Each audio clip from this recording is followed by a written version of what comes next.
Hi, I'm Liz. I'm here with Hot Pepper Theater, and today I'm going to be telling you about Chekhov's finest, the cherry orchard.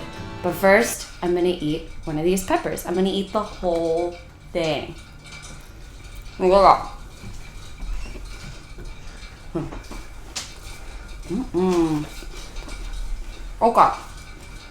going to start now. I have time. So, here's Act 1.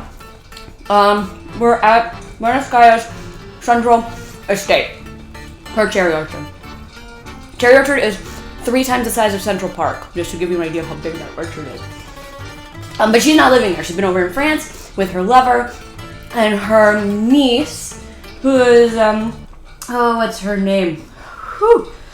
Whatever, her niece, running the estate. And, but she's coming back, and everyone's super excited. Everyone in the house super pumped. So Mariskaya and Anya, her daughter, come back with Charlotta Ivanova, who's the governess. Yasha, who's her valet, who's been with her in France. So they all come back. They're all met. Lopakin, Dunyasha, Varya, Garya, Pishchik, Yepikotov, and Fears. So Lopakin shows up and he's like, by the way, you've been gone for a long time, you have no money, we're selling the cherry orchard. She's like, no, I've been fine, I've been in Paris. Like, yeah, you were in Paris and you spent all of our money. So we have to sell the cherry orchard. So she's really upset. Trofimov shows up. He was her son's tutor. Oh, right, her son died. That's why she's overseas. So, where was I? The tutor shows up and he's like, hey, I'm really poor, I can't tutor your son because he's dead. And they're like, great, stay on the estate with us. Even though they have no money, they can't even afford who they've got. So that's where we leave Act 1. Not so bad. Okay. Act 2. Everyone's out in the field, and there's Yasha and Dunyasha and Yepikotov. Yasha and Dunyasha used to be in love, which is great because they have the same name, so works out well for them. But Yepikotov is also in love with Dunyasha, and he starts playing guitar. Carlotta's out there, and she's doing like magic tricks, that's what she does. And she starts talking about how terrible life is, because that's what Chekhov does. And she cleans a gun while she does it, which, fun fact, this is the only Chekhov play where we see a gun and it never gets fired. Now you know. The more you know. So, they're all talking, life is terrible, they want money. Then Anya and Varya, Trofimov show up. And everyone's making fun of all their life philosophies. And everyone just talks and talks and talks about their life philosophies. Makes fun of Trofimov because he is a student. And he's an intellectual, and that is dumb.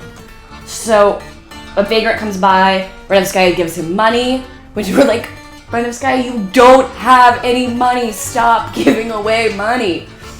She does anyway because she feels terrible for this beggar.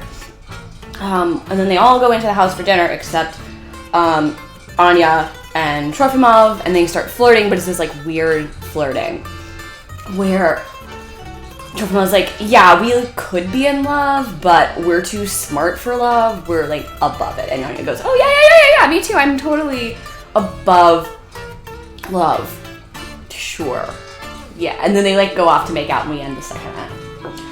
So Act 3. Renevskaya is throwing a huge party again. Terrible mistake, Renevskaya. You have no money. But she has everybody over. They're having a huge party. But while that party is going on, the cherry orchard is being auctioned off. Gaia, her brother, is gone with like some money that they got from an aunt, but it's probably not going to be enough.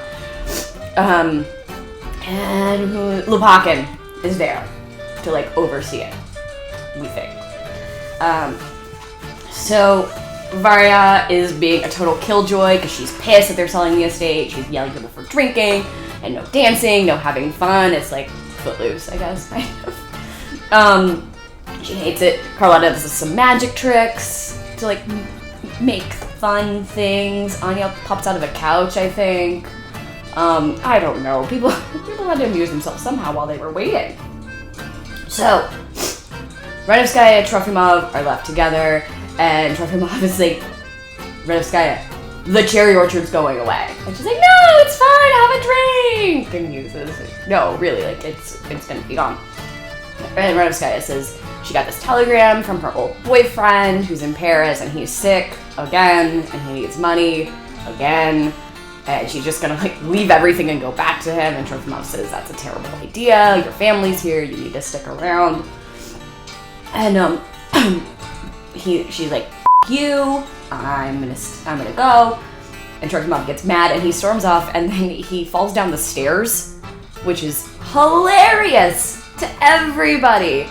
And because of his hilarious fall down the stairs, they're totally reconciled, which I've never understood, but you know, sometimes that's all it takes is a fall down the stairs, kids. Make everything better. Don't do that. Don't do that. So while they're all reconciling and everything's like sort of getting to a better spot, Anya comes in and she's really upset. She says the cherry orchard's been sold. Gaev comes in. Remember, he was supposed to buy the cherry orchard, and he's just sort of catatonic and leaves to go to bed. And so he can't go and buy the cherry orchard, so he leaves. And then Lopakin comes in and is so pumped because he did it. He bought the cherry orchard for himself, which was such a dick move, Lopakin. You can't. And he's like, I bought it, and not only did I buy it, I'm chopping it all down, and I'm gonna make houses, and we're gonna divide it all up. Which was super rude to do at Ranovskaya's party.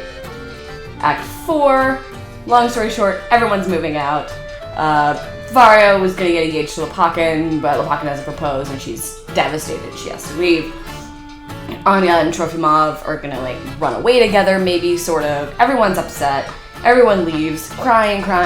They go, but they forgot Fierce. They forgot their old butler. They've locked him in the house that is going to be demolished, and it's horrible.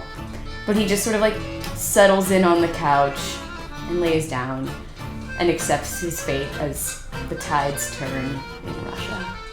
And we hear a string pluck. Scholars have debated that for years and years. What that means, I'm not going to tell you, because I don't know. And that's the end of the play.